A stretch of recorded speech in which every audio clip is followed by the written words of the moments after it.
It's the Brad and John Show. It is the Brad and John Show. This is B Block, Bravo Block, and this is the date. Today is April 3rd. It is a Thursday. John, I have to admit that I'm a little surprised that I thought one of the top three things was going to be, and you didn't do it. Oh, what story was that? And it involves your buddy, Scott Faughn. Oh, wait a minute. I thought the number 3 story was going to be you actually went on a sales call yesterday. You were going to tell that story in B Block. No, I'll get to it. Okay. Yeah, what's the Scott Faughn story? Well, the Scott Faughn thing is about the city of St. Louis. Oh, the column that he wrote. Yes, exactly. I thought that was going to be like a top 3 thing. No? Why don't you explain the column? Well, here's the thing. And let's be honest, too, that we highlight This Week in Missouri Politics all the time. And I don't want, the show Top 3, I don't want it to be just a repetitive repeat of what Jake and Kelton and Scott put together. I don't want to, constantly just regurgitate all the stuff that they do. And so did you read Scott's column? I did, and the part of it is, and I've heard other radio hosts comment on it. So let's recap what Scott said then. Well, Scott, this whole thing revolves around the fact that here we go again, and I hate to say that, and what's my favorite thing that you don't like? Once again. Well, and now, here we go again has replaced matter of fact, because it used to go, once again, matter of fact, here we go again. Scott was, and I believe we're talking about the same thing, about the city of St. Louis and about the Better Together thing being sort of somewhat resurrected, correct? Yeah, and so the idea is, by the way, folks can find Scott's column. I have it up today. And the headline is, if you're a Kehoe supporter, it's time to find something to like about St. Louis. And what he is essentially talking about is, and it's interesting because we talked about this 2 or 3 weeks ago when Cara Spencer, who some people say is going to be the next mayor of St. Louis. I still say Tashara is going to win, but you're wrong, but go ahead. I'm wrong. Okay. That she's already said that the way that the St. Louis area, or at least the city of the St. Louis area, is going to get back on its feet is if it reunites with the county. And she actually brought into the fact that also St. Charles County needs to step up as well, too. And I know the people in St. Charles County are going like, no and hell no, right? Yeah, probably. Yeah, right. And that would probably include incoming county executive Mike Elam would probably say, let's not rush into that right now. I think Bill Eigel would probably endorse it. Go ahead, though, Brad. Go back to the Scott column. Well, but the point being is, and the interesting thing about this is, this walks right into me with my Westplex Chamber of Commerce. And Mike Elam and Steve Ellman are of the same idea, and I get what they're saying, and it goes sort of along what my line is. My whole pitch on the Westplex Chamber of Commerce is that the Westplex needs to identify itself as not part of the St. Louis area, but a unique, distinct area in the state of Missouri. Not like, we're a suburb of St. Louis City and St. Louis County. No, we are the Westplex. We're the fastest growing county in the state of Missouri.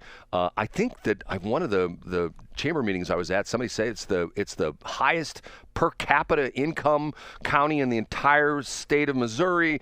I completely believe that. Brad, what 2 cities, one of them in Oklahoma and one in Minnesota, would the Westplex fall right between? If you just picked it up and put it in its own area, where would it be? Moose Jaw, Minnesota. Between Tulsa and Minneapolis, as you point out, it would be the 47th largest metropolitan area. Broken Arrow, Oklahoma. That was those 2. No, but the point being is that the city, and I'm going to say something else, okay? I'm seeing all these sports guys on YouTube who are melting down. They're like, oh my God, why are they melting down? Take a guess, John. Take a guess why they're melting down. Torpedo bats. No, torpedo bats, which is interesting. No, they're melting down because every day they set a new record at Busch Stadium for the lowest attendance. Every single day. It's like, okay. I see what you're saying, yeah. Okay, so is it the bat? Is it that the team sucks? The team's off to a pretty decent start, okay? I say, why is the attendance down at Busch Stadium? I say there's 3 reasons. We've talked about this before. Reason number 1, it's in the city. Reason number 2, it's in the city. Reason number 3, it's in the city.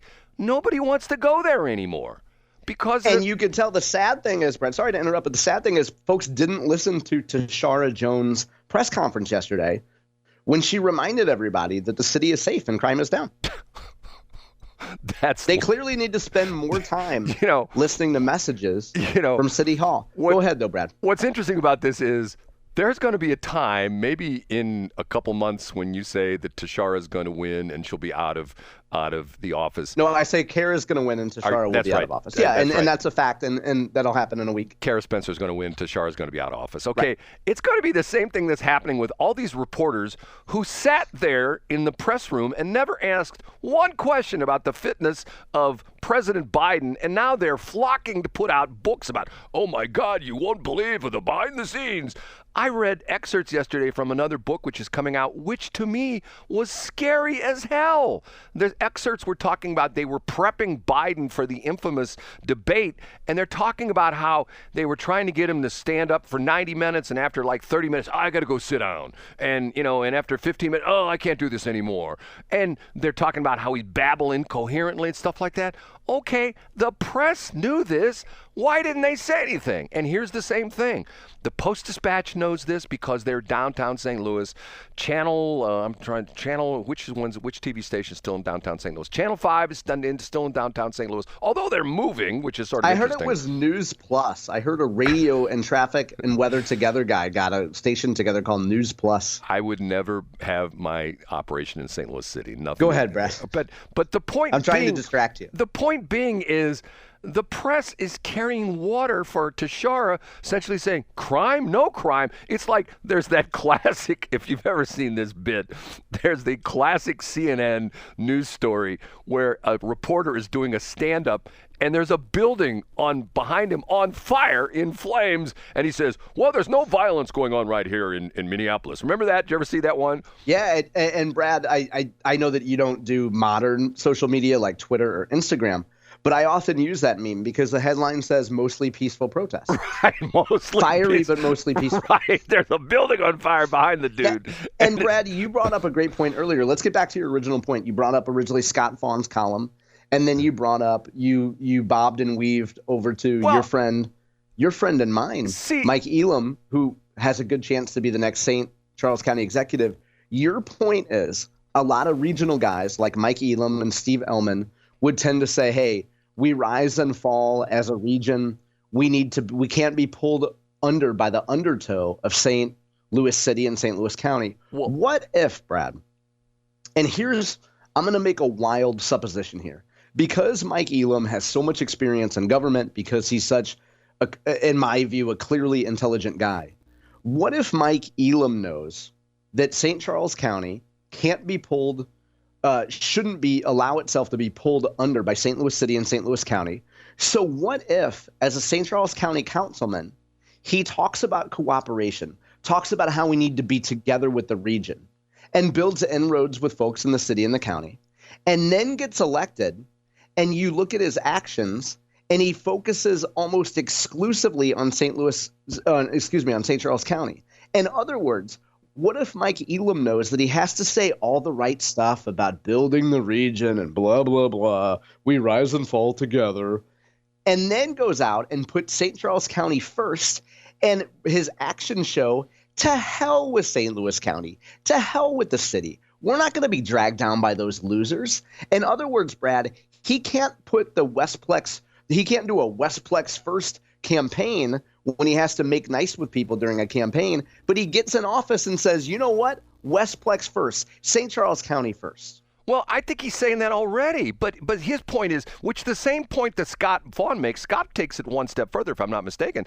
Scott essentially says that the St. Louis area is the key of the entire state of Missouri. He's been saying that, and Scott's been saying that for years, and he brings this up all the time on both the midweek update, TWMP Daily, and the weekly show, which is 1% of revenue gain. If you improve the St. Louis region economy by 1%, that's like increasing it in Wayne County by 20%.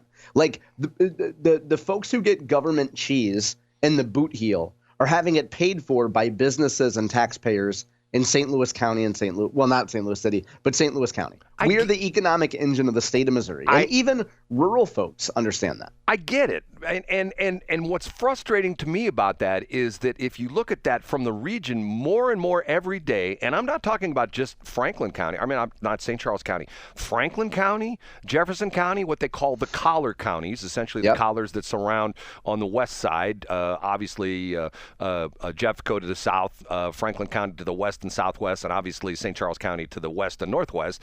The counties that surround the city and the county of St. Louis are the ones that are growing. And what Mark Cox points out all the time, okay, you got the city and the county. The city has been governed by Democrats for 70 plus years. St. Louis County has been governed by Democrats for 30 plus years. Okay, Jefferson County, Republican. Franklin County, Republican. St. Charles County, Republican. Do you see a little trend here? The counties. Yeah, it's to flee to safety, and it's to flee, and you're fleeing to areas where you want to be under government that likes you, that respects you. You know, we saw that during COVID.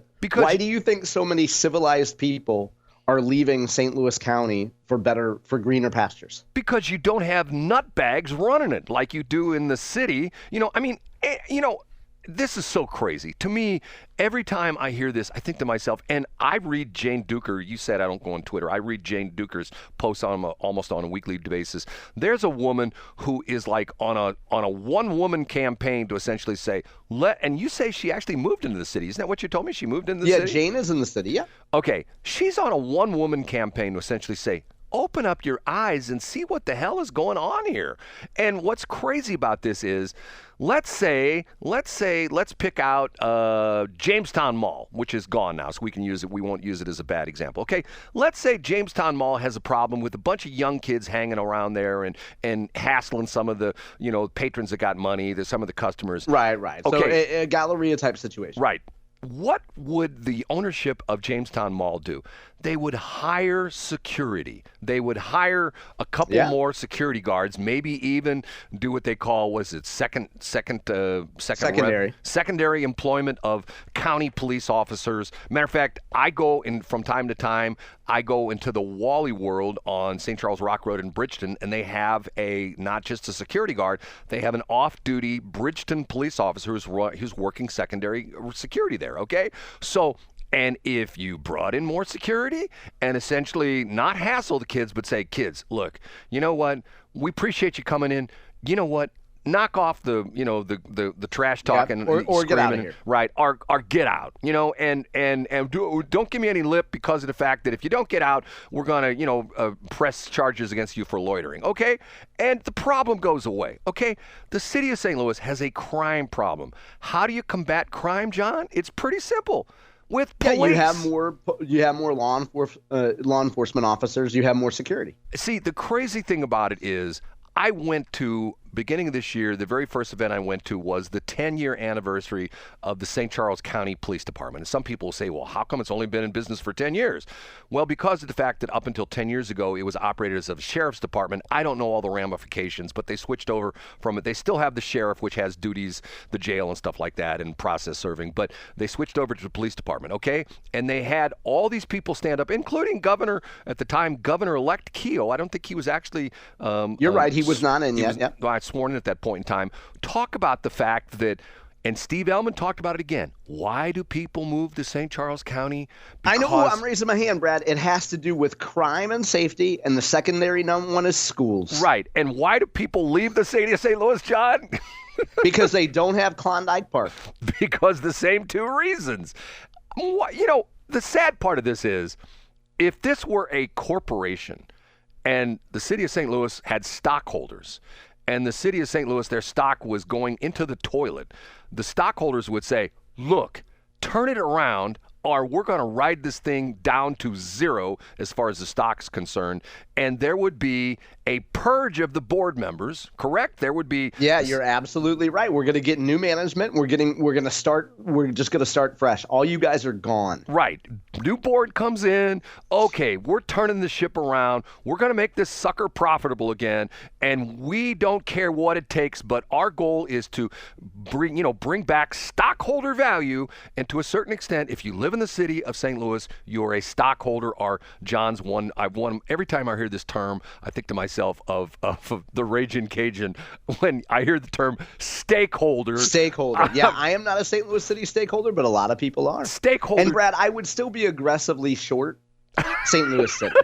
And I would cover my short. No, seriously, I would cover my short probably Monday right before Cara's election, because people are going to have outrageous expectations that Cara Spencer is going to come in and clean things up.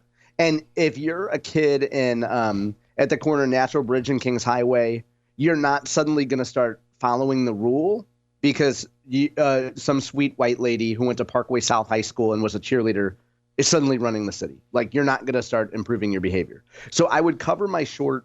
I'd cover my short right ahead, and then I'd probably short it the day after the election because you're going to have a spike. Anyway, I also liked it in Scott, as we wrap up the segment, I also liked it in Scott's column, the number 10 reason of things to see in St. Louis. He mentions Walnut Park. Kehoe is from there. And also, Brad, my father grew up in Walnut Park. John, to be honest with you, I was born not too far from. What neighborhood would you technically have been born in? Or where were your parents when you were born? This whole goofy thing goes back to Mayor Shamel, which I think is ridiculous. To this day, when there's a newscaster comes on and said, and there was a shooting in Belmont Park West, I'm going, where the hell is that? Yeah. Nobody knows these stupid neighborhoods. Yes, people Unless you're really old. Yeah, people know where this. No, this was new. This whole thing, because I can tell you, here's what's crazy about this is I can still remember, I'll mention the name, Tory Lyons, who when I started my news operation, Tory went to this press conference. Mayor Shamel was the mayor, and she went to this press conference. She came back with the press release, and she said, the city is going to start promoting these neighborhoods, and they want the press to adhere and not saying North City, but they would say, oh, this happened in Walnut Park. And North Point or Walnut Park. Or Holly Hills or Belmont West or whatever. Yeah. Crime doesn't happen in Holly Hills unless you have people from North City coming. But my point being, and I spend too much time on 170. Okay, if you drive 170 from 40 to 270, you are in, I believe, 12 different municipalities. And only Brad Hildebrand can name them. It's like driving through the Westplex. Normal people don't pay attention, but Brad Hildebrand don't pay attention. But the problem on that is nobody cares. Nobody cares where Sycamore Hills is. Nobody cares where Charlac is. Nobody cares where Belmont West or whatever the hell it is. They don't care, because to them, you cross into the city and one of the things it's just like I spent a lot of time on the east side because I went to SIU Edwardsville. My dad worked there for a long time. You talk to St. Louis people, and if you say, oh, I'm going to Edwardsville, people go, oh my God, are you going to get shot? Is there going to be a woman going to jump on the hood of your car and do a lap dance on your windshield? Because they think that Illinois is nothing but crime and strip joints. You know what I'm saying? But yet I do know when there's actually some great pollution producing factories over there. John. You're overlooking the acid rain when you talk about the east side. John, do you think anybody listens to this show? Yeah, I think so. I mean, based on feedback I get about, God, is Brad going after us again? And I say, no, he's fine. He's just a crazy old man. Give him some room. John, you are the reasoned smart guy. I'm the wacko dumb guy, right? Isn't that what the show's really about? That's not the way it is, but you love the show because you're used to being the guy that says the craziest stuff. And for once, I say things, you're teamed up with somebody that's more outlandish than you are. I don't know about that. Shelley, I do know that you and I both talk too long, and it's 7:44. Shelley, what do you think about that? She's going to chime in here in a minute. Okay.